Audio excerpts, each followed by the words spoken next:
In today's video, we explore the tragic story of Kendra Hatcher, a young woman whose life ended in a devastating crime driven by lust, love, and deception. The day Brenda Delgado received an email from her former boyfriend was a warm one in the summer. For many years, they had been together and content. Ricky had even given her a promise ring. According to police, Ricky ended the relationship in February of that year because he was no longer happy. They remained friends, and in June, Ricky sent Brenda an email to inform her that he was seeing someone else. That someone was a beautiful young woman named Kendra Hatcher. The problem was that Brenda had not moved forward with her life the way Ricky had. So, police say Brenda swore she would do whatever was necessary to win Ricky back. After receiving this devastating news, anyone or anything that stood in her way, she was prepared to kill. From September 2014 until September 2015, Kendra's life was nearly perfect.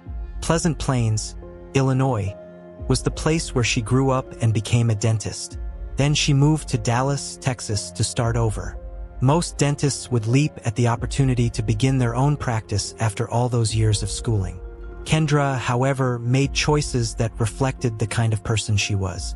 Rather than setting out on her own, she joined a group called Smile Zone, where she could provide children from disadvantaged homes with proper dental care. She was convinced she could make a real difference in her community. Kendra also spent much of her free time sharing the Bible with others, even when she wasn't volunteering to help people in need. She had even joined a program dedicated to building churches in foreign countries. That was already remarkable, but the group went further by offering free dental treatment to children in Ecuador. Kendra was undoubtedly a deeply compassionate person who constantly considered the well-being of others. In May of that year, however, her life improved even more when she met Ricky Paniagua on Tinder. By September, the two were deeply in love. Kendra lived in an upscale area of Dallas. Her residence was Gables Park 17, near the intersection of Cedar Springs and Ackerd. The place always made her feel secure because of numerous surveillance cameras and a 24-hour concierge service. Residents also had access to a carefully monitored parking garage. Ricky was also excelling professionally. He was completing his dermatology residency at the University of Texas. He and Kendra had already discussed marriage, despite having been together only 4 months. This might appear too soon, but they believed they were a perfect match because of their shared values and principles.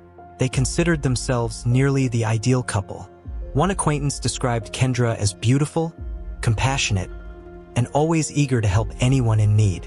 She dedicated herself fully both to her profession and her relationship with Ricky. She had worked diligently to create the life she had. Yet, as often happens, another person's happiness and success stirred resentment. Envy is never easy to endure. Tragically, this jealousy led to a horrific crime that would forever change Ricky's life and cost Kendra her own. On September 2nd, after finishing her shift at Smile Zone, Kendra returned home to Gables Park 17. It was a Friday, and she looked forward to the weekend since she and Ricky planned to travel to Mexico for Labor Day, a U.S. holiday. Upon returning, she eagerly anticipated discussing plans for her and Ricky to move to San Francisco. She had no idea what awaited her at her building. At precisely 7:42 p.m., she arrived home, drove her vehicle into the secure garage, and parked in her usual space. But only minutes later, 2 individuals in the garage heard a woman screaming, followed by the chilling sound of gunfire. Another resident, Hashim Saad, heard the same sound and immediately sensed something was wrong, though he did not know exactly what had occurred or who was involved. He dialed 911 and reported what he had heard. But before he did, witnesses observed a Jeep Cherokee speeding out of the garage. They could not determine whether it was connected to the sounds they heard or if someone was merely in a rush. Police arrived quickly, but nothing they could do could undo what they discovered. By the time officers reached the scene, Kendra was already dead. Up to that point, there had been no indication anyone bore malice toward her. After all, she was nearly the kindest person one could hope to meet. While examining the crime scene, police quickly noticed her bag was missing. Her purse was neither in her car nor anywhere in the garage. This led investigators to suspect she had been the victim of a robbery gone wrong. resulting in her being killed by the assailant. Supporting this theory, a gun magazine and scattered ammunition were found near her body. However, as detectives examined the scene more closely, they uncovered disturbing evidence. With each new finding, it became increasingly clear. They concluded the killing had been premeditated. The presence of gunshot residue on Kendra's hands suggested her hands were placed behind her head when the weapon was fired, indicating the scene was staged to resemble a robbery. The bullet's trajectory showed the shooter had been standing behind her while she was on her knees, likely forced into position. Such details were not typical of a robbery. Investigators still did not know who could have inflicted such cruelty on this innocent woman. It was profoundly unfair. But for the perpetrator, everything was unfolding as intended.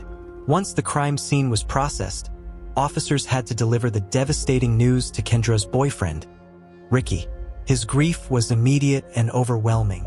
Later that night, Ricky sent a text to Brenda Delgado, his former girlfriend and longtime friend. Brenda expressed shock at hearing of Kendra's death. She assured Ricky she would be available for him at any time, day or night. As the inquiry into the strange case advanced, police reviewed security footage from Kendra's building, gathering crucial details about the Jeep Cherokee spotted leaving moments after the shooting. The video showed the vehicle arriving at 7:15 p.m., 28 minutes before Kendra entered the garage. A man was seen walking toward the area where Kendra's car would later park, then returning to the Jeep shortly after. That man was certainly involved, but police did not recognize him or the vehicle. It was soon discovered the man was not acting alone. A woman was recorded driving the Jeep only seconds after the man climbed back inside. This made it evident the crime had been carefully coordinated. Unfortunately, the footage was not clear enough to reveal the suspects' identities or capture the license plate. As a result, investigators released still images to the public, requesting assistance in identifying the pair or the Jeep. Typically, such public appeals yield little response, either because the suspects cannot be recognized or because potential witnesses fear retaliation. In Kendra's case, however, the outcome was different.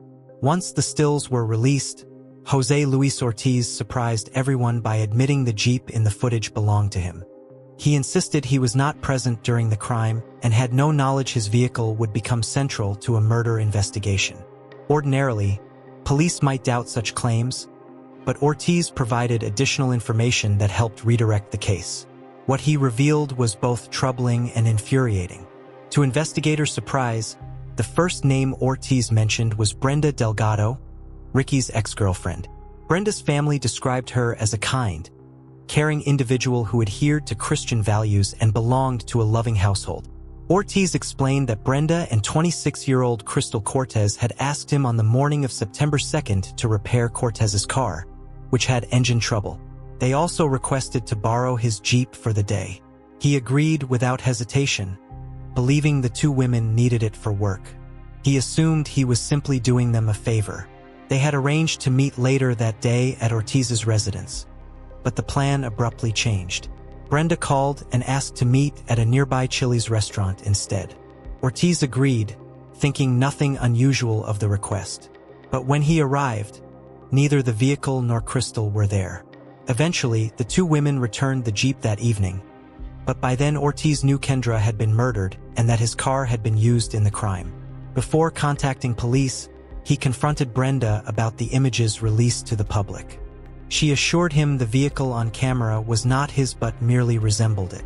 Later, however, she altered her story, claiming Crystal had driven the Jeep to Kendra's building to collect illegal goods for a friend. This explanation disturbed Ortiz.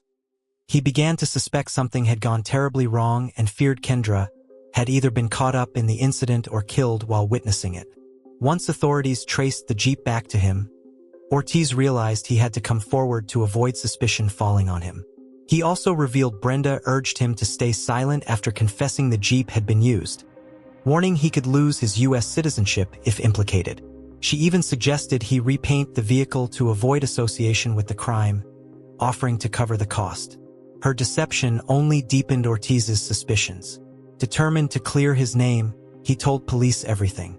Investigators immediately sought Brenda. When questioned, She claimed she had never heard of Kendra and knew nothing about her.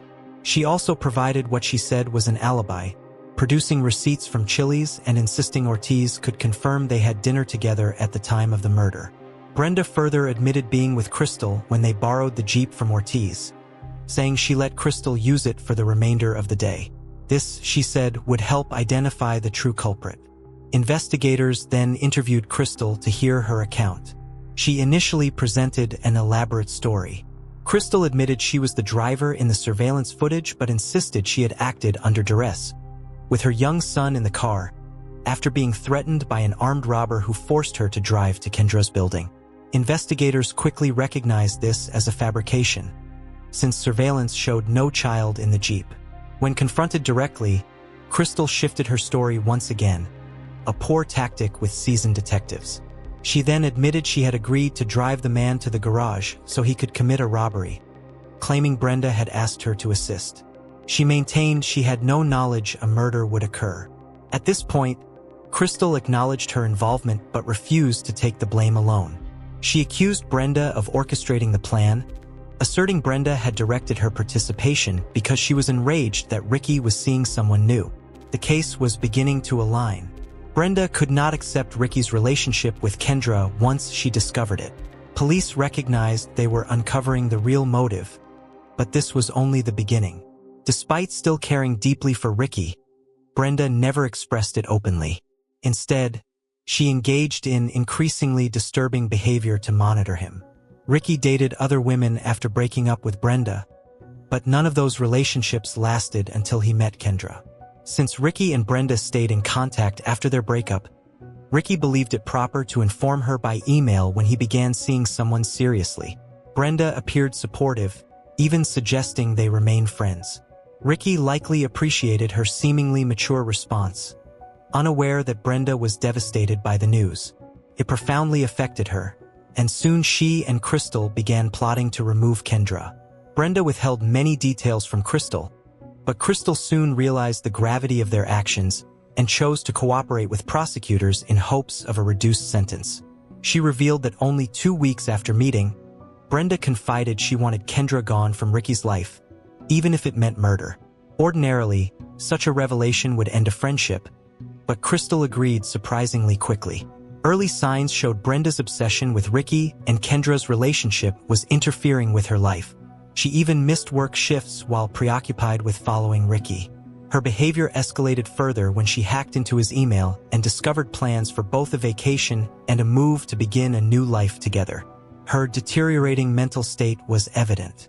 She told Crystal she believed Kendra was an imposter who had replaced her. As time passed, Brenda's resentment grew. Ultimately, she concluded eliminating Kendra was the only way to regain Ricky. She first approached her cousin, Moses Martinez, asking him to attack Kendra with a baseball bat. He declined. She then asked her friend, Jennifer Escobar, proposing the same. Brenda convinced herself the assault would put Kendra in a coma, giving her time to win Ricky back. Jennifer refused as well. By this time, Brenda had already hacked Ricky's email and spent hours monitoring his messages and movements. Jennifer recognized Brenda's obsession and worried, especially since Brenda still had copies of Ricky's house keys and access to his bank accounts without his knowledge. When Jennifer refused again, Brenda offered an alternative, supplying drugs and $2,000 to kill Kendra. Jennifer still rejected the plan. Around this time, Brenda and Crystal's partnership deepened. Crystal admired Brenda for her stable job, independence, and financial security. Crystal herself struggled to provide for her child as a single mother. Evidence later showed Brenda had given Crystal $500, documented by an ATM slip found among her belongings. Together, they continued plotting. Still, they needed someone willing to commit violence. They began cruising through Crystal's neighborhood, known for its rough reputation, searching for someone to take the job. Astonishingly, they approached multiple people with the request, but all declined. The fact these two women drove around soliciting strangers to kill is shocking. Eventually, however, they met 31-year-old Christopher Love. He appeared willing and even discussed possible methods of killing Kendra. They ultimately decided on a firearm, reasoning it would ensure speed and efficiency. Christopher would be compensated with cash and drugs, and Brenda promised him additional gang connections. He agreed. While monitoring Ricky's emails, Brenda learned he and Kendra planned a trip to Mexico that weekend, followed by a move. She insisted the murder happen immediately. Brenda and Crystal followed Kendra to learn her routine. Christopher, meanwhile, waited for instructions across the street from Smile Zone, sitting at a Salvation Army thrift store. They even used binoculars to observe Kendra at work. That afternoon, they tailed her home, discovering they could access the parking garage by tailgating a resident through the gate. With Kendra's habits mapped, they felt certain of success. After days of surveillance, the trio rehearsed their roles on September 1st. The next morning, after dropping Brenda at the Carrollton Library, Jose loaned the Jeep to Crystal and Brenda. They picked up Christopher. Later, Christopher and Crystal went to Smile Zone. At one point, Crystal left to collect her son and nephew from school, delivering them to her grandmother before returning to resume the plan. They watched Kendra leave work, but heavy traffic delayed them, causing them to arrive at her residence just before her. They entered the garage by following another car. Once inside, Christopher exited the Jeep and executed the plan while Crystal remained hidden. Afterward, they fled to Christopher's residence, where he was dropped off. Crystal then returned the Jeep to Jose. She later revealed the entire scheme to police as part of her deal. For her cooperation, Crystal received 35 years instead of life. Realistically, she may serve less before parole. Christopher, however, was soon caught when the murder weapon was found in his vehicle. He confessed his involvement and acknowledged Brenda as the mastermind. By then, his confession was unnecessary. Investigators already knew the details from Crystal. Christopher was sentenced to death as the shooter. Brenda was the final piece. She denied responsibility, claiming she could not accept Ricky's happiness with someone else. Realizing the severity of her situation, Brenda fled rather than face consequences. She remained a fugitive for 7 months, eventually landing on the FBI's 10 most wanted list. A $100,000 reward was offered for her capture. Ultimately, she was located in Mexico and arrested in April of the following year. She was extradited back to the United States under the condition she would not face execution. She pled not guilty, presenting an alternate version of events. Nevertheless, jurors concluded Brenda orchestrated Kendra's murder. She was convicted and sentenced to life in prison without parole. This devastating crime should never have occurred. Because of one person's jealousy, Kendra's family's lives are forever changed. The loss has also deeply impacted her colleagues. Her close friend, Tammy Patino, who attended school with Kendra and remained close afterward, said it is difficult now to feel carefree or joyful. She no longer feels as outgoing as she once was, likely due to grief and fear. She added the crime also harmed her husband and many others, including patients who adored Kendra. Her patients continue struggling to accept that 3 strangers, people who never even spoke to her, took the life of someone so kind and radiant. No one can predict what happens when passion and jealousy consume a mind. Most eventually accept they must move on. Brenda Delgado could not. She will pay with her freedom for the rest of her life. Yet even that cannot compensate for the loss of Kendra Hatcher, a truly remarkable young woman. This is the heartbreaking tale of Michelle Lee, a case that stunned the community and revealed darkness lurking right under everyone's noses. The afternoon at the hospital parking garage seemed ordinary, just like any other day. It appeared as though anyone could come and go freely. Michelle Lee, a nursing student, headed to her car but never made it home. She was kind-hearted and hardworking. The area was quiet, and no witnesses were nearby to see what occurred. Eventually, her locked and empty car was discovered. At first glance, it seemed like she had simply vanished. However, the reality was far more frightening. Someone fueled by anger and jealousy had orchestrated a plan that caught everyone off guard. This was the reason behind her disappearance. What truly happened in that silent parking lot? Who was waiting there for her? Michelle was born in San Diego, California, on October 12, 1984. She came from a large and close-knit family. Her home was always lively, surrounded by 15 cousins, numerous aunts and uncles, and her parents. She lived with her parents, her brother Michael, and their cousin Christine. Michelle admired her mother, a compassionate nurse, and aspired to follow in her footsteps. After her mother passed away, that dream became her driving purpose. Michelle cared for her family as a tribute to her mother's legacy. Michael, her brother, described how Michelle stepped up with love and resilience, becoming a guiding figure for everyone. She taught her cousins and siblings skills like cooking and driving, and was always there to support them in times of need. They all turned to her. Although Michelle had to wait 5 years to get into a nursing program, she was eventually accepted into an accelerated 1-year course. By May 2011, she was nearly finished, just 6 months shy of graduating. It was Michelle's final day of her clinical rotation at Kaiser Permanente's maternity ward in Hayward. She had earned flawless grades throughout her studies. Always cheerful and hardworking, Michelle was known for her positive attitude and willingness to take on extra tasks. On May 27, 2011, she worked her usual shift at the hospital. For student nurses at the facility, Friday marked the last day of their rotation, and everyone was eager for the upcoming weekend.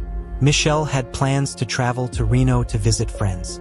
At 6:55 p.m., she informed her supervisor that she was heading to the third-floor parking garage to retrieve something from her car. Her white Honda SUV was parked quietly in a corner. Later, security footage showed Michelle walking toward her car, hesitating, then suddenly changing direction. After about 17 minutes, her SUV finally left the parking lot. By 9 p.m., when staff gathered the students to wrap up the day, Michelle was nowhere to be found. Her coat remained in the break room, her phone went unanswered, and she hadn't signed out. Concerned, her instructor teamed up with hospital security to check the parking garage where Michelle usually parked. The area was silent and empty. Suddenly, Michelle's SUV returned to the hospital, pulling up to the third floor. Her teacher called out, trying to get the car to stop, but after pausing briefly, the vehicle turned around and sped away again. The teacher was convinced it wasn't Michelle driving, as the actions were completely out of character. She immediately contacted the police. By the next morning, Michelle had been missing for over 10 hours, and numerous friends and co-workers flocked to the police station, convinced something was terribly wrong. The police began their search in the hospital parking lot. Shortly after, investigators discovered bloodstains where Michelle's car had been parked. Around 9 a.m., they located her SUV locked in a visitor's spot near an apartment complex not far from the hospital. Inside Michelle's bag, along with her laptop and ID, was another ID belonging to someone she didn't know. That ID had reportedly been stolen just days before Michelle disappeared. The police quickly dismissed the idea of a random attack. This appeared to be carefully planned. It seemed likely that someone familiar with Michelle's routine had used the stolen ID to get close to her. Hospital records revealed that about 30 minutes after Michelle left for her car, a woman claiming to be Michelle called the emergency room, asking to speak with her teacher. When informed she had reached the wrong department, the caller requested that a message be passed on to the correct person, saying that the father of Michelle's children had suffered a heart attack. Meanwhile, as police towed Michelle's car for investigation, her brother Michael received a text from her phone stating, "I'm okay." Shortly after, another message followed, saying, "I'm not missing." There was a message explaining that something was wrong with her phone. Everything had been erased, and the battery had died. Friends also received texts, but each one told a different story. Her tire was flat, she had gone back to Reno. It became clear she wasn't well and needed a break from Facebook and other social media. When her ex-boyfriend sent a message, the reply was simply, "Who is this?" By May 31st, the reward for information had been set at $20,000. Within just a few days, that amount nearly doubled to $50,000. A private investigator hired by the La Famille family got involved, and over 100 volunteers joined the search. They split into 14 groups, covering vast areas of land. Eventually, the reward climbed to $100,000.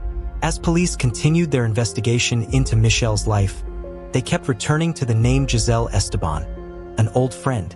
The two had once been very close and even lived together during college. Giselle was involved with a man named Scott Marasigan, and together they had a 6-year-old daughter. After Giselle and Scott split up, tensions flared again between Michelle and Giselle. Michelle and Scott had shared a few casual dates in the past but mutually agreed that staying friends was best. Still, Giselle couldn't shake the suspicion that there was something more between them. Although there was no solid reason to be concerned, Giselle began acting differently around Michelle. Michelle refused to end things with Scott just to appease Giselle's feelings. Feelings that weren't true jealousy, since Scott was just a friend. Michelle had moved on and was seeing someone else. That marked the end of Michelle and Giselle's friendship. When police interviewed Giselle, then 27 years old, she didn't hide her strong dislike for Michelle. The investigation soon turned to Scott. What they discovered next would change the course of the case. Scott had always been a constant presence, and many people who knew Michelle were familiar with him. He had even helped with the search efforts after Michelle disappeared. Detectives were struck by how sincere and visibly distressed he appeared during questioning. Scott opened up about the ongoing troubles he had with his ex-girlfriend Giselle. Their relationship had been full of ups and downs and frequent arguments. At one particularly difficult point, Giselle had moved back in with her family, taking their daughter with her. Despite the chaos, Scott remained deeply concerned about his daughter's well-being. He made multiple attempts to reconcile with Giselle to bring stability, but those efforts never succeeded. Scott showed police a lengthy series of messages from Giselle, many of which were filled with anger and hostility directed at Michelle. One of the earliest texts read, "I hope you find what you're looking for in someone as disgusting as her." Another message accused Michelle of being a homewrecker and warned she wouldn't be a problem for much longer. The threats escalated with texts like, "Your Giles will get what she deserves," and "She won't pass her midterms." Giselle had also sent Michelle messages demanding she stay away, including one that said, "If you were ever really a friend to Scott or me, you'd just leave us alone. You're the one who followed me to San Francisco." The situation grew even more disturbing when Scott played a recording he had secretly made during one of Giselle's furious outbursts. Their daughter was sitting in the back seat of the car during the recording. In it, Giselle spoke about Michelle and made chilling threats. Her cold, steady voice warned, "If you do it again, this is your last and final chance. I'm gonna kill you and her. That's something you can take to the grave." Scott explained that Giselle had undergone a psychiatric evaluation at the hospital, where she was diagnosed with bipolar disorder and manic depression. She would occasionally show up uninvited at his house, slipping in quietly and sitting alone until someone noticed her presence. Ultimately, Scott was granted full custody of their daughter. After this ruling, things deteriorated further. Giselle moved back to Hayward to be nearby, and the situation escalated until a judge issued a restraining order preventing her from coming within 100 feet of Scott or his family. The restraining order was issued just 3 days before Michelle Lee disappeared. Around the same time, Hayward police began collaborating with Fairfield authorities to investigate a similar case from the previous year involving a nurse with the same last name who had vanished without a trace. Unlike the Fairfield case, Michelle's car was found locked and secured, indicating that whoever last drove it was careful not to leave evidence behind. Surveillance footage was under review, and her family still held on to hope for her safe return. However, that hope began to fade when they learned that Michelle's blood had been discovered inside her vehicle. Although details were limited, police confirmed that Michelle's disappearance was now officially being treated as a murder investigation. Despite the heartbreaking news, her family refused to give up and continued searching for her. Giselle's name repeatedly surfaced during the investigation, leading police to formally interview her. At the time, she appeared pregnant and claimed she had been at the hospital the night Michelle disappeared for a checkup. When questioned about their past friendship, she said things had changed after what she described as a betrayal. After the interview, Giselle was released, but the police continued to monitor her closely, even placing a GPS tracker on her car. They were convinced she was involved in Michelle's disappearance, though it wasn't clear if she acted alone. Investigators questioned whether she could have committed the crime by herself given her physical stature. As suspicions mounted and more evidence emerged, Giselle became the primary person of interest in the case. A forensic team accompanied the police to Giselle's apartment, thoroughly examining her car and sifting through her trash for clues. Despite the intense focus on her, no formal charges had been brought against Giselle at that point. She publicly denied any involvement in Michelle's disappearance. However, the investigation took a sharp turn when Scott alerted police to a chilling discovery. Michelle's phone was found in the back seat of his own vehicle. Surveillance footage revealed that Giselle's car had visited Scott Street multiple times, frequently stopping outside his house. Authorities believe she deliberately placed Michelle's phone there. Security at the nursing school reviewed access logs tied to a stolen ID badge, which was later discovered in Michelle's Honda, providing further evidence. On May 26th, just one day before Michelle disappeared, the badge was used to enter restricted areas of the campus, and surveillance confirmed it was Giselle Esteban who used it. Giselle obtained the ID by posing as a prospective student. She wandered around the building, attempting to access locked doors and classrooms. Later, after school hours, she returned wearing a white lab coat, re-entered through a back door, retraced her steps, inspected computers, and eventually reached a teacher's desk where she examined schedules for Michelle and other students.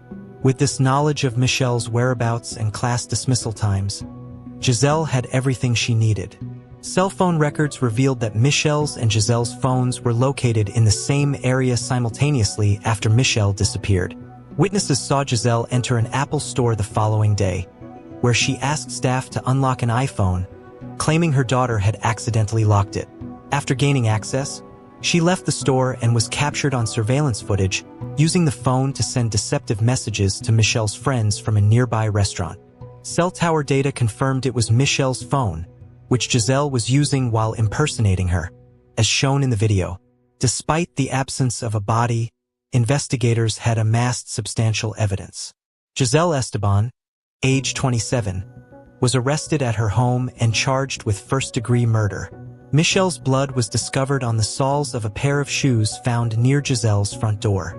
Additionally, a strand of Giselle's hair was located inside Michelle's car, and her DNA was detected on the steering wheel. At the time of Giselle's arrest, Michelle remained missing. Her family reported her missing, stating, "Our focus is and will always be to bring Michelle home. We can't feel at peace until we know where she is." The case took a darker turn for police after they examined Giselle's computer. In the days leading up to Michelle's disappearance, Giselle had been researching how to stealthily cause heart attacks, how to follow someone without being detected, how to access locked areas, and the effects of poisons like carbon monoxide and potassium chloride. After Michelle failed to return, Giselle searched her name online over 300 times. Then, on September 17th, 10 days after Giselle's arrest, Michelle's family faced their worst nightmare. Michelle Lee's body was discovered in a shallow grave in a remote, rugged area about 12 miles from Giselle Esteban's home, following 3 long months of searching. The remains were so decomposed that only bones remained, making it impossible for the coroner to determine the exact cause of death. California police confirmed that the body parts found in a canyon in the San Francisco Bay Area belonged to the nursing student who had gone missing in May. After pleading not guilty, Giselle Esteban stood trial in September 2012. During the proceedings, she admitted to killing Michelle, but her defense argued that the act was not premeditated. They claimed it was a spontaneous outburst driven by anger and emotion rather than a calculated plan. Esteban's lawyers pushed to have the charge reduced from first-degree murder to voluntary manslaughter. Throughout the trial, Giselle remained emotionally detached. She refused to testify in her own defense and never expressed any remorse. Observers noted her cold demeanor.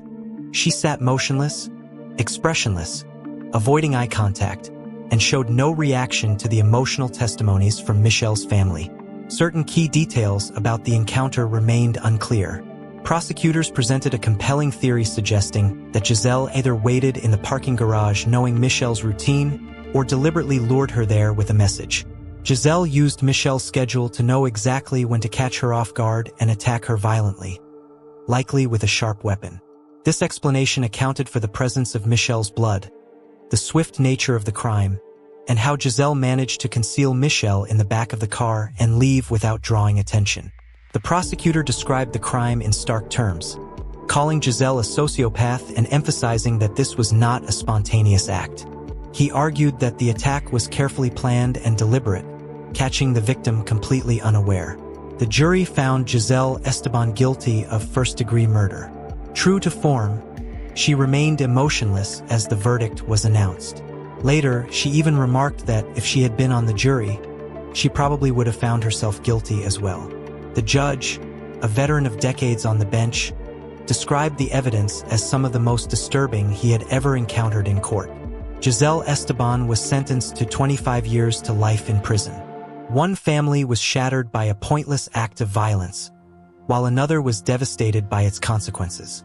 During the sentencing, Michelle's family gave heartfelt statements.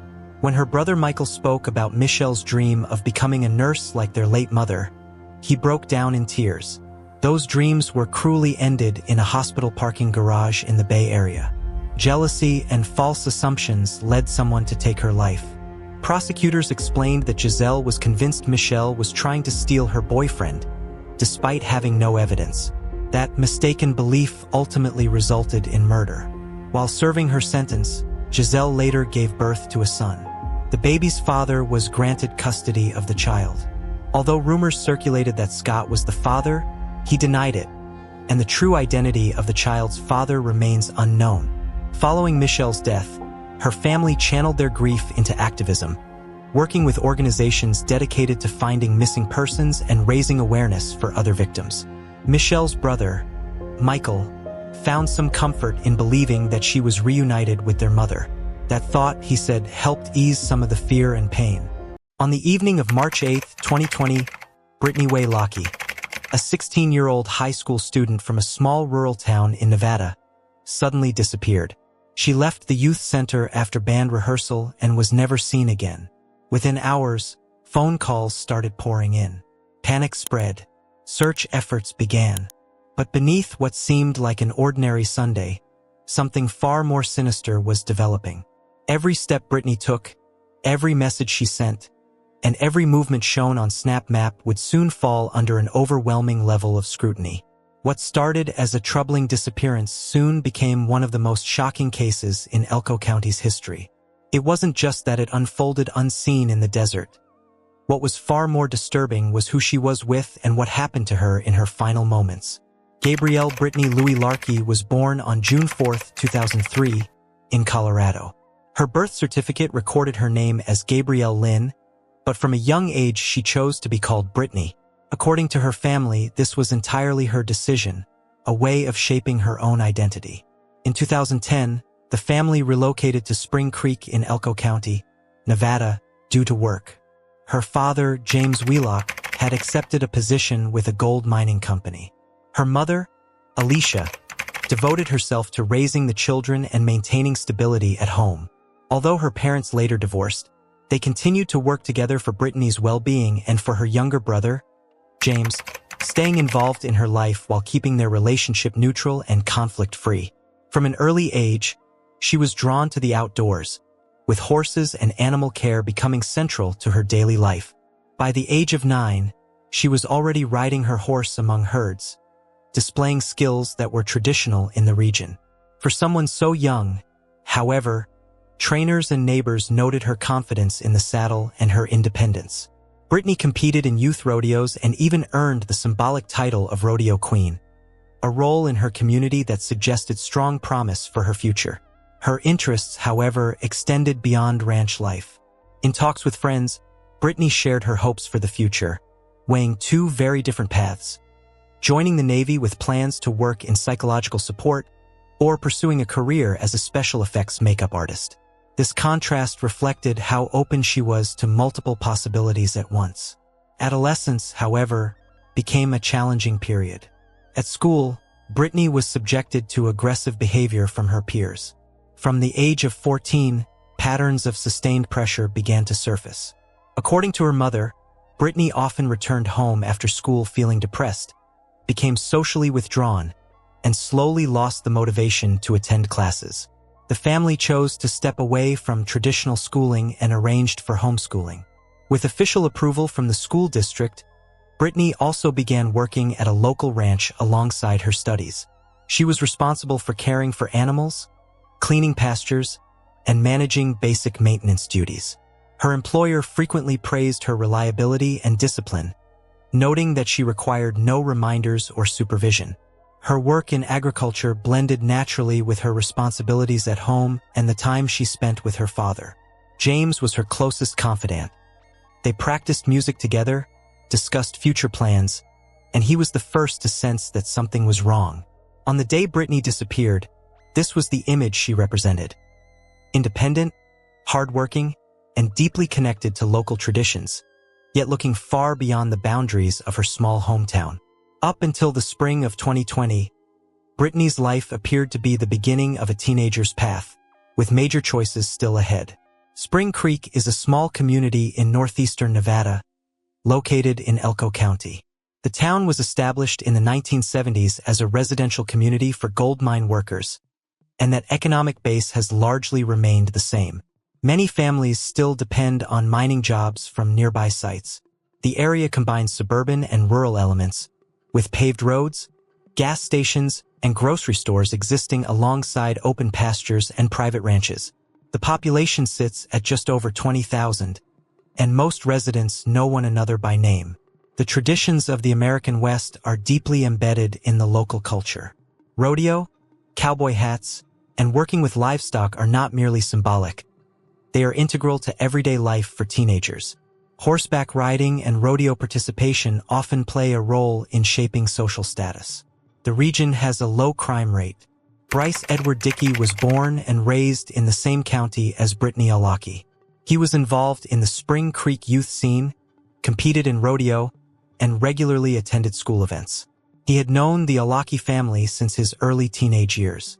Locals regarded him as one of their own, and to Brittany's parents, he was someone they felt they could trust. The bond between Bryce and Brittany developed over many years. They met as children and remained in steady contact.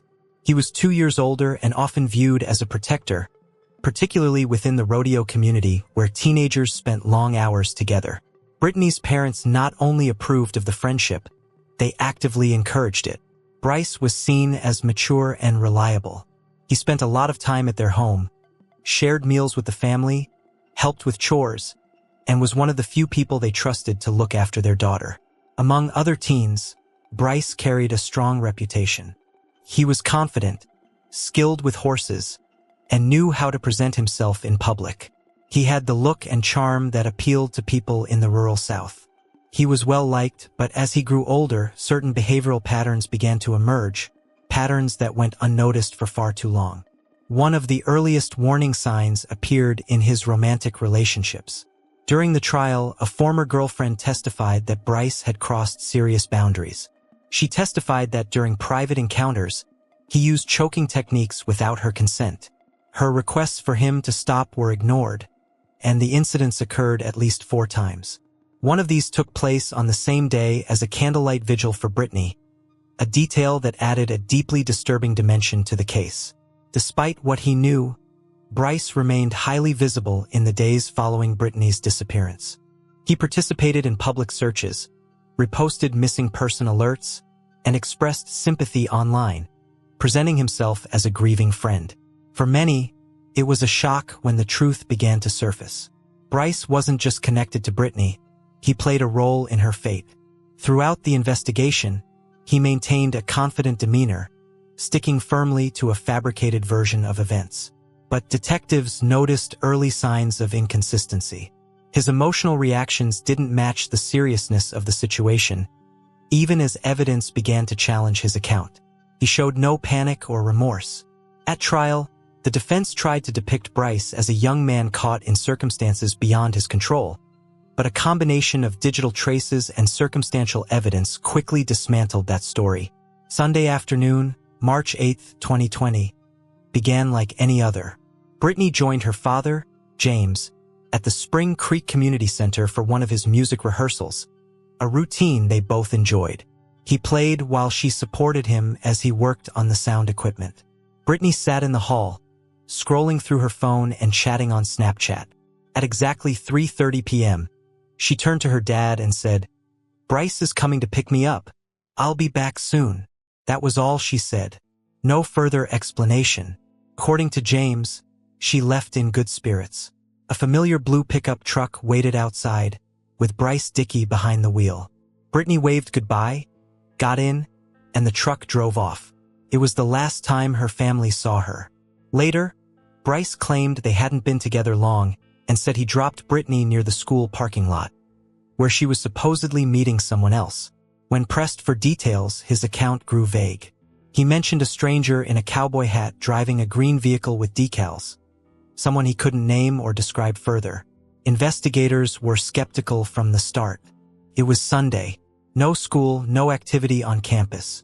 The area was empty with no cameras or security personnel. Yet he claimed he had left a longtime friend alone with a man he couldn't identify. Something felt off. By evening, Brittany's family grew worried. She still hadn't returned home. Her phone, usually always on and reachable, was going straight to voicemail. That was unlike her. Brittany was known for keeping in touch and responding quickly. The family's first step was to contact Bryce. He told them he had dropped Brittany near a school parking lot, where she said she was meeting a new friend. According to Bryce, she walked toward another car with decals, but he didn't wait to see her get in. He didn't speak to the driver and didn't know who they were. He simply drove off. That explanation raised more questions than it answered. In a small, tight-knit town like Spring Creek, a car with noticeable stickers would have stood out. Yet no one else had seen the car, only Bryce. In the first 24 hours, investigators treated his statement as a tentative timeline, since he was the last confirmed person to see Brittany. Even so, something felt wrong. The mention of a mysterious third person with no identity or description made Bryce's account seem more like a placeholder than the truth.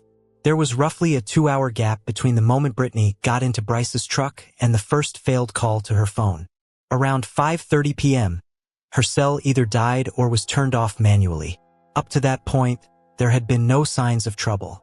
That evening, March 8, 2020, Brittany's family took action themselves, calling friends, checking messages, and trying to figure out where she might have gone. Nothing made sense. Later that night, close family friends began sharing her photo on Facebook and Snapchat, asking anyone who had seen her after 3:30 p.m. to come forward. The following morning, March 9th, an official missing person report was filed with the Elko County Sheriff's Office. Local authorities acted quickly, organizing multiple search teams that included volunteers, rodeo friends, neighbors, and local families. Flyers were posted at grocery stores, gas stations, and pharmacies. Posters with Brittany's image appeared throughout Spring Creek and nearby towns like Elko and Carlin. Meanwhile, social media erupted. Posts about her disappearance were shared hundreds of times within hours. Classmates, rodeo teammates, and neighbors all worked to spread the word. Yet despite the expanding outreach, no credible leads emerged. Then the case took a sudden and unsettling turn. Brittany's parents began receiving anonymous messages demanding $25,000 for her safe return. The messages contained threats and references to chemical substances, claiming she was being held somewhere. Cybercrime experts traced the texts to a prepaid number registered with false information. Although the sender couldn't be identified, investigators determined it was likely an extortion attempt aimed at exploiting the family's emotions for money. The sheriff's office advised the family not to respond, warning that any engagement could worsen the situation. The extortion was recorded as a separate criminal offense and, for the time being, wasn't considered directly connected to Brittany's disappearance. By now, nearly 48 hours had passed since she was last seen, and as the silence continued, pressure and panic only intensified, with no concrete leads. Rumors began to spread. Theories appeared on community boards and circulated in private chats. The sheriff's department urged the public to avoid speculation to prevent interfering with the investigation. Despite limited information, search efforts continued relentlessly. Locals combed remote areas, desert fields, backroads, and dry creek beds, with some even using personal drones. At the same time, authorities worked with phone providers to trace the last known GPS location of Brittany's device. By the evening of March 10th, there were still no answers, and the circumstances of her disappearance raised more questions than they resolved. Bryce remained the last confirmed person to see her. Given all the evidence investigators had gathered, the idea that Brittany had simply run away or been delayed was no longer considered plausible. On the morning of March 11, 2022, locals driving along a rural back road in the Barnard Basin area noticed something unusual: dark, dried stains in the sand. The location was about 18 miles from Central Spring Creek, in a nearly deserted area. Nearby, they saw a blue construction tarp partially weighed down with rocks. When deputies from the Elko County Sheriff's Office arrived, they carefully lifted the tarp and discovered the body of a young woman beneath it. A quick visual check and personal belongings allowed for near-instant identification. The body was confirmed as Brittany Lucky, aided by a small keychain with her name found beside her. The scene suggested a violent death. Her body lay face down, her clothing partially torn, with clear signs of manual strangulation around her neck. A deep puncture wound on the right side of her neck had severed a major artery. The medical examiner later concluded that the injury, which caused rapid blood loss, was the primary cause of death, though asphyxiation also contributed. The official report listed her cause of death as a combination of asphyxia and massive blood loss. Evidence of a violent assault was also present, with injuries and biological traces on her inner thighs and pelvis supporting this finding. Near the body, investigators recovered Brittany's white earbuds tangled in a bush a few yards away. The way they were caught on the branches suggested she had been moved or had moved through that grassy area. Officers also found a torn condom wrapper and a used condom, both containing biological material, prompting immediate DNA testing. About a third of a mile from the scene, search teams located her cell phone. The screen was shattered and the casing crushed, clear signs that someone had attempted to destroy the device, likely to erase call history, location data, and messages. Even so, forensic teams managed to recover partial data from the SIM card and internal memory. This digital evidence would prove crucial in the days that followed. Experts confirmed that Brittany had been active on Snapchat late in the afternoon of March 8th, just before her phone stopped transmitting a signal. The scene also offered physical clues about what had occurred. Gravel and sand showed drag marks, indicating her body had been moved after she was unconscious or deceased. Scratches on the ground, torn fragments of fabric matching her clothing, and small blood spatters in nearby brush all suggested a struggle. Microscopic particles found beneath Brittany's fingernails were later confirmed through analysis to contain foreign biological material. These samples were immediately sent for comparison against the suspect DNA database. The discovery of her body completely changed the course of the case. What had been a missing person investigation was now officially classified as a homicide. Until then, there had been no concrete evidence of violence. Now investigators had a body, physical evidence, DNA samples, and a defined crime scene. The Barnard Basin area where Brittany's body was found is remote and rugged, not a place people pass through casually. There are no nearby homes, almost no traffic, and little chance of random witnesses. That level of isolation likely allowed the crime to occur without immediate discovery. The terrain is covered in brush and intersected by dusty roads with no lighting, security cameras, or infrastructure. News of the body's discovery was tightly controlled. The sheriff's department issued a brief public statement confirming that remains had been found but provided no additional details. This approach aimed to protect the integrity of the investigation, as DNA testing was still ongoing and key evidence was being processed.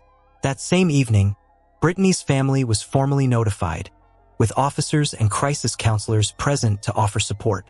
The reaction was devastating: shock, disbelief, and grief. While word of Brittany's death spread through the town, very few knew the specifics of how or where she had been found.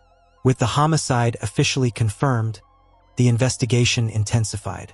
The initial focus turned to Brittany's personal life, examining any conflicts or unstable relationships that could indicate a possible motive. One of the first people questioned was her ex-boyfriend. Their relationship had ended long before Brittany disappeared, but friends described it as tense. Reports indicated he continued messaging her after the breakup, and some of those messages were concerning. Brittany's brother also recalled a chilling remark: "One day they're going to find you dead in the desert." Investigators treated that comment as a potential threat. They reviewed text logs, social media messages, and witness statements but found no direct connection between the threat and Brittany's death. His phone records, work schedule, and surveillance footage confirmed he was elsewhere on the day she went missing. Ultimately, he had a solid alibi and was cleared of suspicion. The next lead involved an unknown contact appearing in Brittany's Snapchat messages under the alias JT. The name appeared multiple times in chats in the days before her disappearance. A few of her friends mentioned the name during interviews, with one noting that Brittany had described JT as someone she was just beginning to get to know. Police began checking every possible match in the county, looking at initials, usernames, and Snapchat-linked profiles. Several young men were interviewed, either because their initials matched or they had potential connections to Brittany. One, who drove a green pickup similar to the one Bryce had mentioned, initially drew attention, but his alibi held. Cell tower data, surveillance footage, and witness statements all confirmed he was in another town at the time. Brittany vanished as each of these potential leads was eliminated. Investigators began to question the entire narrative. Bryce's story about a mysterious stranger in a green truck started to seem less like a real person and more like a detail intended to mislead the investigation. Even so, there wasn't enough solid evidence at that point to charge Bryce, and police continued exploring other possibilities. Officers checked every registered green vehicle in the area, agricultural trucks, private SUVs, and ranch vehicles, but found no matches. They also considered other scenarios, including the chance that a random outsider had committed the crime. Events like rodeos, livestock fairs, and local exhibitions often drew crowds from neighboring areas, including seasonal workers, visitors, and competitive riders. But there was no concrete evidence suggesting an outside perpetrator. Another possibility considered was that Brittany might have left voluntarily with someone she barely knew, without informing her family. This theory was strongly rejected by those closest to her. According to her loved ones, Brittany wasn't the type to make impulsive decisions or go off with strangers. The process of elimination continued for days. Each false lead had to be fully verified and documented before being dismissed, and the investigation faced additional challenges. The local sheriff's department had limited resources and lacked immediate access to a wide range of forensic experts. Some tests had to be conducted by specialists from neighboring counties or sent to the state lab, which extended the timeline for several weeks following Brittany Wilkie's death. The investigation stalled after exhausting every dead end, prompting detectives to return their focus to Bryce Dickey. This time, attention shifted from mysterious suspects to digital forensics directly linked to him. The first major inconsistency in his story emerged from SnapMap, Snapchat's location-sharing feature. Data obtained by law enforcement showed that at the exact moment Brittany's phone went dark, her device and Bryce's phone were pinging from the same location in the Barnard Basin Desert. This directly contradicted Bryce's original statement. Even more revealing was a selfie found on his phone, taken in the same desert area where Brittany's body was later found. Metadata confirmed the image had been captured on the very day she disappeared. Bryce had insisted he never left town that day, making the photo highly incriminating. But the final piece that completely dismantled his account was the DNA match. Genetic material collected from the scene was compared to a sample taken from Bryce under a court order, and the results confirmed a match. Contact between him and Brittany had occurred on the day she disappeared. Additional evidence included scratches on Bryce's body, documented just one day after Brittany's death. He claimed the injuries came from working with horses, but the marks didn't match that explanation. The scratches were parallel and jagged, consistent with fingernail marks. Forensic testing revealed biological traces beneath his skin that matched Brittany Wilkie's DNA. Meanwhile, the green truck theory was officially ruled out, as no vehicle fitting that description appeared on local traffic cameras. No witnesses reported seeing such a vehicle in the area either. Investigators also recovered deleted Snapchat messages from Bryce's phone with the company's assistance. Law enforcement was able to restore fragments of these conversations, which showed that Bryce had pressured Brittany to meet him that day, even after she expressed hesitation. The messages made it clear that their encounter was neither spontaneous nor casual. Once all this evidence was compiled, Police brought Bryce in for a second round of questioning. This time, his story began to unravel. His new account didn't match his earlier statements. He couldn't explain why he had been in the desert where Brittany's body was found or why his DNA was on her. He hesitated frequently, changed his phrasing, and tried to divert the conversation. By that point, investigators no longer considered him a witness. They saw him as the prime suspect. The trial for Brittany Oylaki's murder began in March 2022. Bryce Dickey, the defendant, was charged with first-degree murder and assault with intent. From the outset, the case attracted intense public attention, with the courtroom packed every day. Journalists, community members, and Brittany's family were all in attendance. The prosecution's case relied on several key pieces of evidence. DNA analysis placed Bryce at the scene. Medical experts testified about physical trauma, including injuries consistent with strangulation and multiple stab wounds, and digital forensics played a critical role. The collection of electronic data helped jurors reconstruct the timeline and understand the full truth. The defense attempted to challenge the evidence's validity. Bryce's attorneys argued that the encounter had been consensual and claimed that someone else had caused Brittany's death. They questioned the reliability of the data, suggesting it could have been tampered with. Forensic experts, however, refuted these claims, verifying the authenticity of the digital files and confirming that proper chain of custody procedures had been followed. After days of testimony, cross-examinations, and expert analysis, the jury began deliberations. It took them less than 24 hours. In March 2022, nearly 2 years after Brittany disappeared, the verdict was announced. Guilty on all counts. Bryce Dickey was convicted of first-degree murder and assault with intent and was sentenced to life in prison with the possibility of parole after 46 years. The courtroom grew silent as the verdict was announced. It was a moment of closure, though not of peace. Brittany's parents were present, and her mother gave a brief statement. Her voice was calm but heavy with grief and disappointment.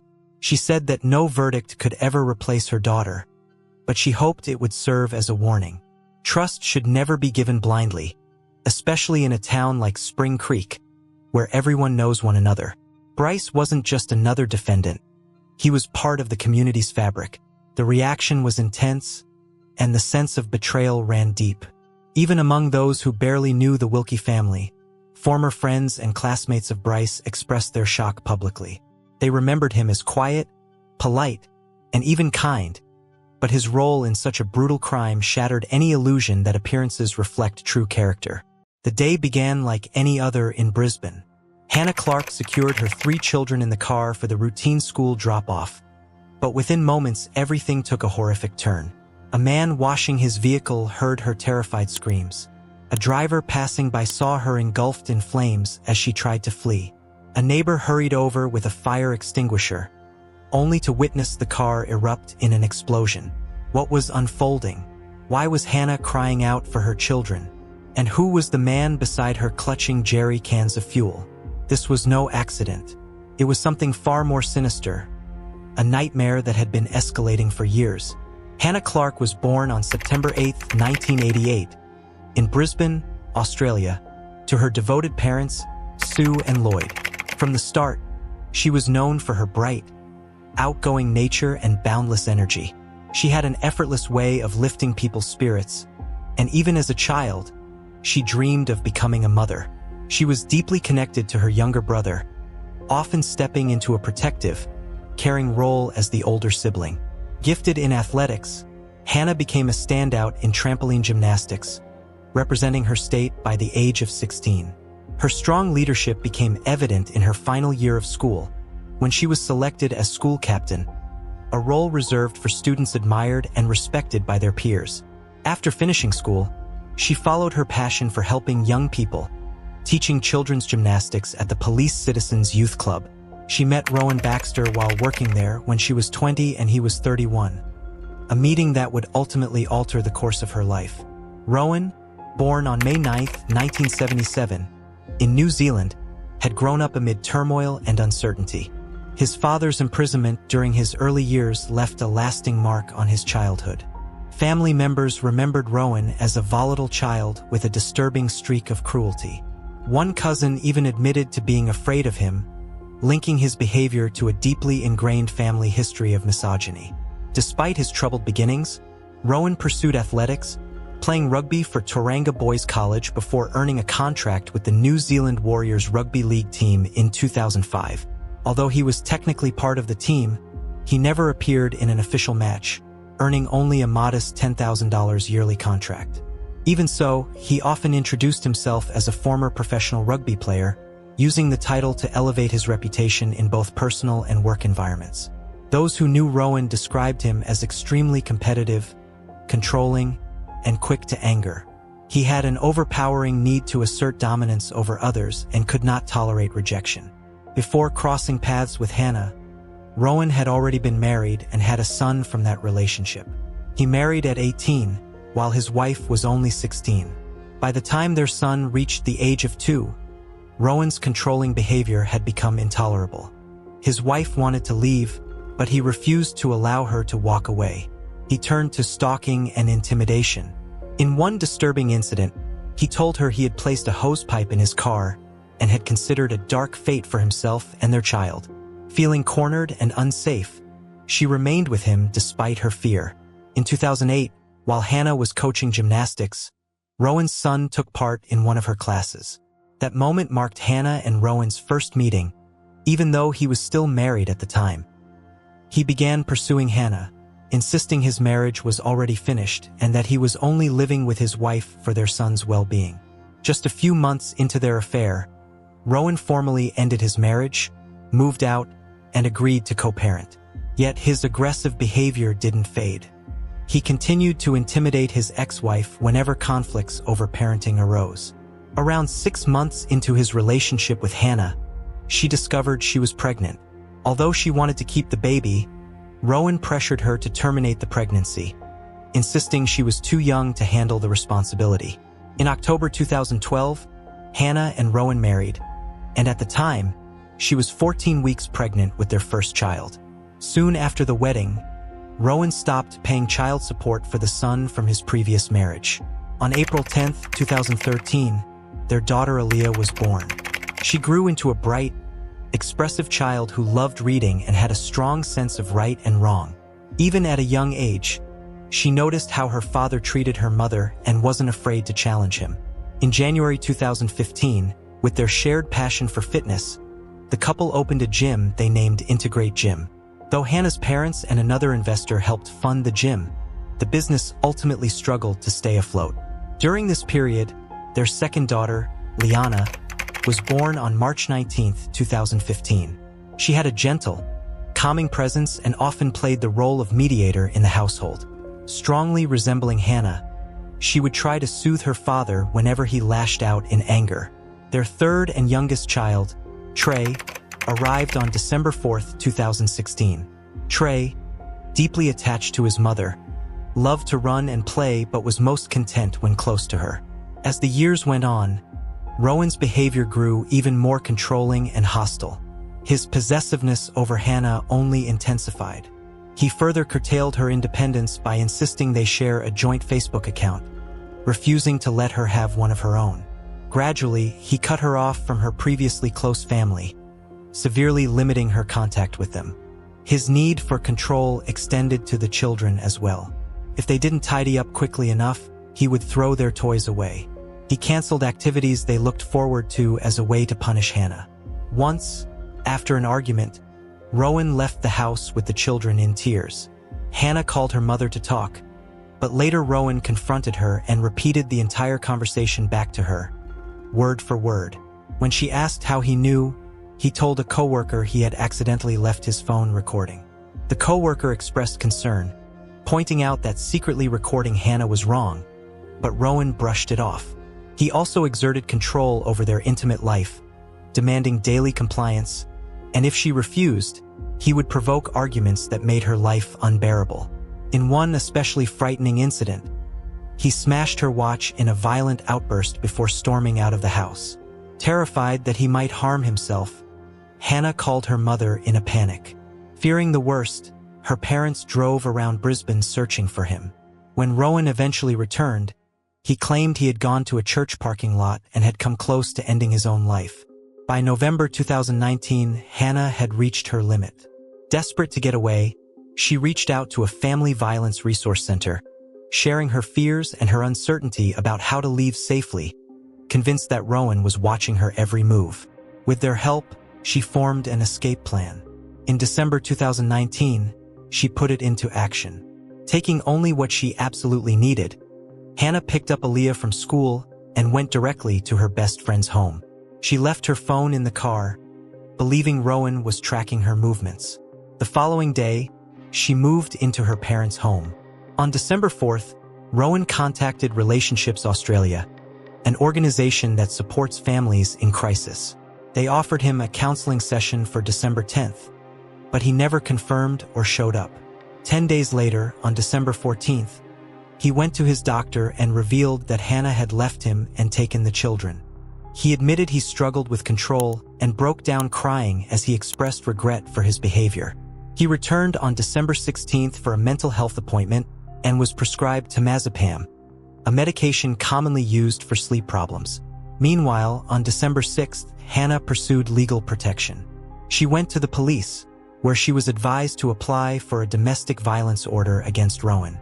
But she hesitated, fearing that taking legal action might provoke him further. Despite her worries, Hannah kept communicating with Rowan, hoping he would stay involved with the children. He continued to manipulate her, urging her to think of the kids and suggesting she was damaging them by leaving. He also began telling her parents that she was mentally unstable, claiming he had done nothing wrong. This turned into an exhausting cycle. Rowan would promise to bring the children back, then change his mind at the last moment, sending Hannah into a state of panic. His harassment escalated, mirroring the behavior he had shown in his previous marriage. He began appearing without warning, letting himself into her parents' home and stalking her. On December 26, 2019, he was supposed to return the children after having them for the day. When Hannah arrived to collect the children, he hurled Liana into the front seat of his car and sped away. A concerned bystander who witnessed the scene flagged down a nearby police car. Officers spoke with Hannah, but without formal custody orders, they had no legal authority to intervene. They tried contacting Rowan and even went to his home, but he was nowhere to be found. Later that night, he FaceTimed Hannah and issued a demand, claiming he would not return Liana unless she ended a supposed affair. Exhausted and overwhelmed, Hannah reached out to her lawyer, who prepared a formal letter insisting on Liana's return. As police grew more alarmed by Rowan's behavior, they decided to proceed with a domestic violence order on Hannah's behalf, even if she wasn't yet ready to file one herself. Officers eventually found Rowan at his home just as he was putting Liana into his car. They informed him about the court order, which barred him from coming within 300 feet of Hannah or the children until a hearing could decide permanent custody. Police then took Liana into their care and brought her back to Hannah. Rowan was forbidden from contacting any of them until January 4, 2020, when they were all scheduled to appear in court. During a welfare check, officers noticed that Liana seemed frightened. Since the abduction, she had developed intense separation anxiety and refused to let her mother out of her sight. Authorities advised Hannah to take the children to child-aware psychology for support, though they never ended up going as part of the police process. Hannah submitted a detailed statement outlining the abuse she had suffered. She explained that Rowan pressured her into having sex with him every night while verbally degrading her. He would insult her, calling her disgusting and comparing being intimate with her to, in his words, having sex with a bucket. Hannah also revealed that she had long feared for her life and her children's safety. Rowan had described, in disturbing detail, a plan to kill his ex-wife, their son, and himself. This left Hannah terrified that he might attempt something similar with her and the children. More evidence of Rowan's troubling behavior appeared on social media. In several videos he posted, he played dangerously rough with the kids, at times crossing into outright violence. In one especially disturbing clip, he forced them into an ice bath while little Trey cried uncontrollably. Despite all of this, Rowan continued twisting the story to suit himself, even as Hannah submitted her statement. He contacted the police, insisting that he was the one who felt threatened by her. On December 29, 2019, Rowan attended his first counseling session as part of what he portrayed as mental health treatment. According to session notes, he admitted to issues with jealousy and acknowledged that Hannah had left because of his controlling behavior. Yet no thorough family violence risk assessment was done. The session focused mostly on simple coping strategies like breathing exercises, failing to address the seriousness of his actions. His mental health evaluation suggested moderate depression and anxiety, and he denied having any intention of harming himself or anyone else. On December 31st, he returned for another session, where he mentioned that a protection order had been placed against him. He claimed Hannah had invented everything and said he was heartbroken over being kept from his children. Notes from the session show that he and the counselor talked about the emotional toll of being separated from his kids. Yet once again, no formal risk assessment was carried out. Rowan continued with counseling, returning on January 6th. That day, he complained that their gym had closed and blamed Hannah for discussing their private matters, which he believed had damaged his reputation. He said he wanted joint custody of the children despite the growing concerns. Still, no risk assessment was performed, and the session focused only on helping him cope by trying new activities. On January 8th, their case went before the court. Rowan contested the domestic violence order, but the decision ultimately went in Hannah's favor. The court ruled that he was forbidden from committing any form of family violence, exposing the children to harm, approaching within 300 feet of Hannah's home, or contacting her for any reason unrelated to the children.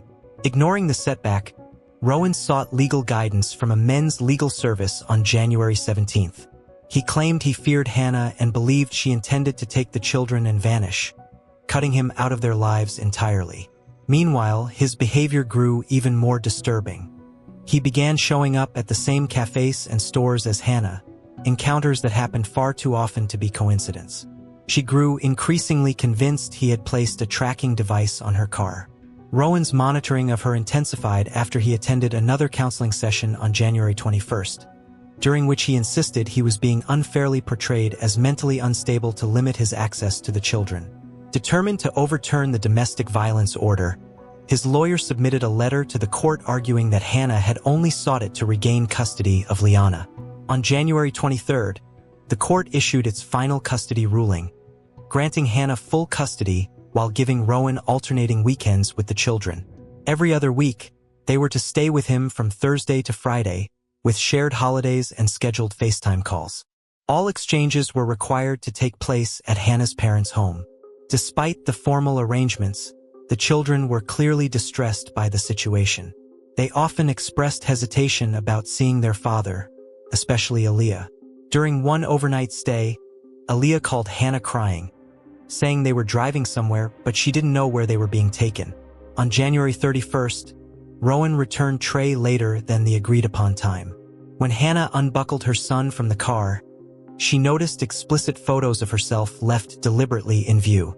Shaken, she grabbed the photos and turned to head inside, but Rowan abruptly stepped out of the car and twisted her wrist behind her back.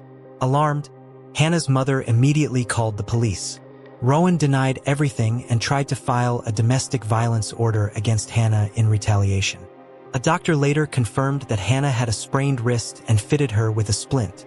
She reported both the assault and the breach of the domestic violence order to police, but when officers attempted to question Rowan, he refused to speak without a lawyer.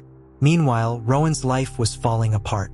He lost his job as a personal trainer, and Hannah's lawyers notified his legal team that because of the latest incident, she would no longer be following the parenting agreement, meaning Rowan would no longer have access to the children. Enraged, he became consumed by anger. He saw himself as the injured party, and his refusal to acknowledge his own actions only deepened his resentment toward Hannah. Despite violating the domestic violence order, police did not detain him immediately, instead issuing a notice to appear in court. He was also charged with common assault for causing Hannah's wrist injury.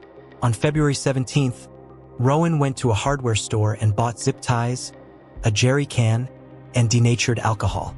The following day, he filled the jerry can with 5 liters of gasoline. While making these purchases, he also picked up 3 Kinder Surprise eggs and some lollipops. At 3:28 p.m. on February 18th, he contacted Youth and Family Services to ask about a men's support program. 30 minutes later, he called a men's helpline with the same inquiry.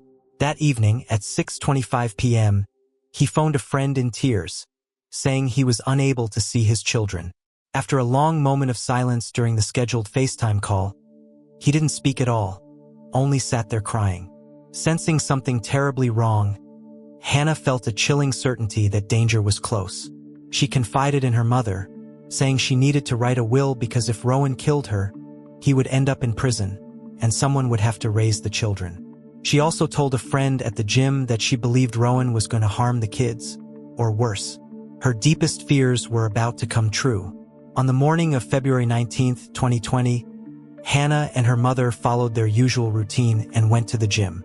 Afterward, Hannah arrived home at 6:20 a.m., then stepped back out to pick up coffee for herself and her mother. She later sat on her mother's bed sipping her drink while her mom got ready for work. The children stayed close by. At 7:20 a.m., Sue kissed Hannah and the kids goodbye, not knowing it would be the final time she ever saw them alive. Hannah buckled her 3 children into the car to take Aaliyah and Liana to school. Trey sat strapped into his seat in the middle, while Liana was positioned behind the passenger side. Just as Hannah started the engine, Rowan suddenly appeared, leaping into the passenger seat. Holding a jerrycan filled with gasoline, he demanded that she start driving. Terrified, Hannah screamed at him to get out. She managed to drive only a short distance before stopping near a man who was outside washing his car. In desperation, she yelled for help. "Call the police! He's going to kill me. He's poured petrol on me." The man turned to see Rowan pinning Hannah down, preventing her from escaping. She fought to break free, but Rowan stayed disturbingly calm, maintaining full control. Then, in a split second, Hannah broke free and stumbled out of the car. But it was too late. Rowan had already ignited the fuel. Fire swallowed the vehicle and flames tore across her body. The man reacted instantly.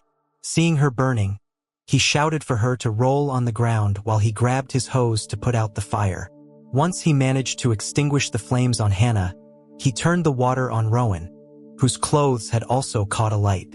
As the reality of what was happening hit, Hannah cried out about her children. Understanding her words, the man rushed inside to call emergency services. When he returned, another passerby, Samantha, had arrived. She'd seen thick black smoke while driving and had raced toward the scene. She took hold of the hose and continued fighting the flames. Samantha stayed by Hannah's side, comforting her while they waited for emergency crews to arrive. Racked with pain, Hannah kept pleading for news about her children nearby. Another neighbor, Carrie Fernandez, heard Hannah's anguished screams the moment she noticed the burning vehicle. She immediately called for help and stayed on the phone with dispatchers as she watched the scene unfold. Moments later, the car burst into a massive fireball. Carrie grabbed a fire extinguisher and ran toward the vehicle, desperately attempting to beat back the flames. The heat was so intense that the car began rolling backward, prompting bystanders to shout warnings for her to stay safe.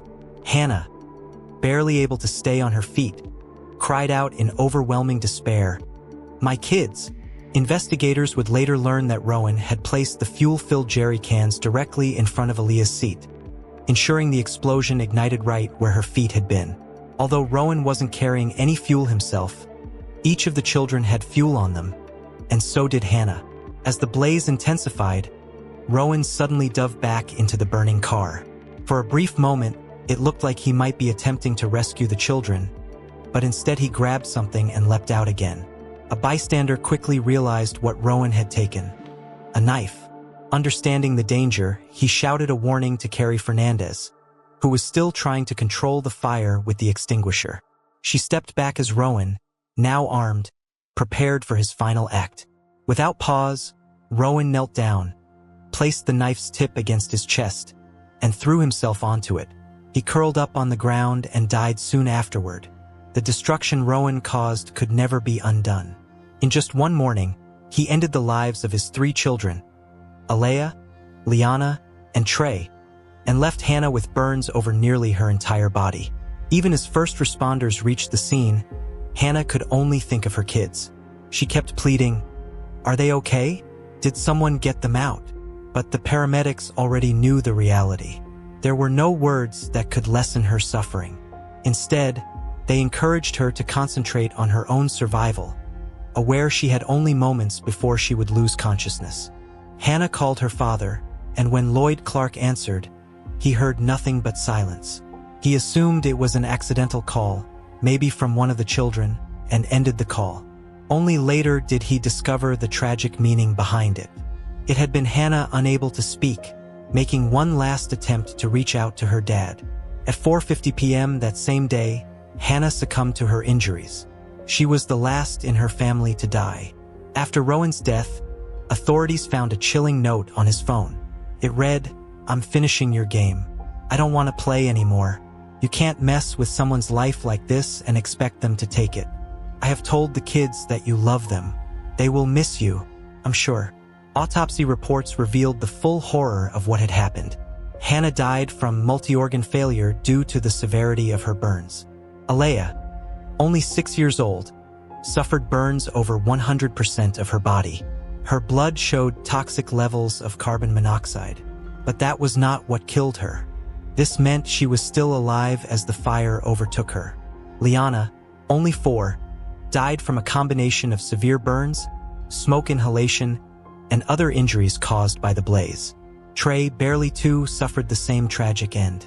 Rowan, who fatally stabbed himself in the heart, had no drugs or alcohol in his system. His brain showed no abnormalities, confirming that his horrific actions were not the result of a mental collapse, but a deliberate, calculated choice. The events of February 19, 2020 sent a wave of grief and outrage across Australia. For many, it revealed a painful reality. Coercive control, the psychological and emotional abuse Rowan had inflicted on Hannah for years, was still poorly recognized and often not treated as domestic violence. On March 9, 2020, Hannah, Alea, Liana, and Trey were buried together in a single coffin. Her brother, heartbroken and overwhelmed with grief, offered his final words. "I am so sorry I couldn't protect you.